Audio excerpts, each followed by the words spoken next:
Aujourd'hui, je vais donner un enseignement et non une exhortation.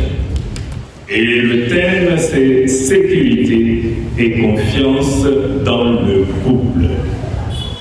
Sécurité et confiance dans le couple. Juste un verset. Nous allons lire Proverbe 31, versets 11 à 12. Je vais lire au nom du Seigneur. Le cœur de son mari a confiance en elle, et les produits ne lui feront pas défaut. Elle lui fait du bien et non du mal tous les jours de sa vie. Acclamons la parole du Seigneur. La confiance.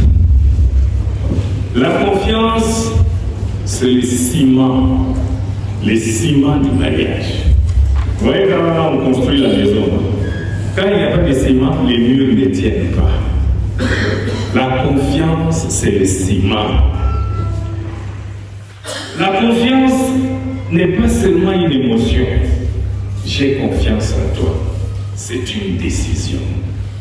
Amen, amen. Amen. La confiance n'est pas une émotion.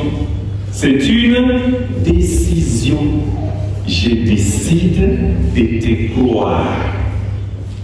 Je décide d'accepter ce que tu me dis. Je décide d'être d'accord avec toi. C'est une décision.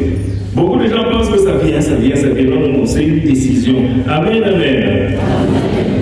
Qui va décider d'avoir confiance aujourd'hui? En fait, c'est une autre décision.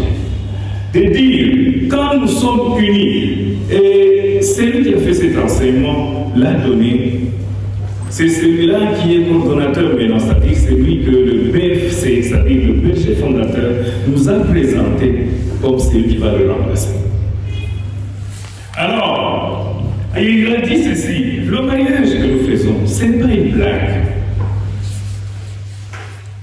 Ce n'est pas seulement une décision, mais c'est aussi un mystère pour nous les chrétiens.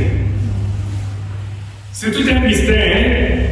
De dire l'homme quittera, s'attachera et ils seront une seule chair. Et de là arrive ce qu'on appelle couple. C'est pourquoi nous, dans la famille chrétienne, on a la joie de s'appeler couple T. Et non monsieur et madame T, non, couple. D'ailleurs, quand nous nous présentons toujours un couple. Et la confiance commence à ces jours-là.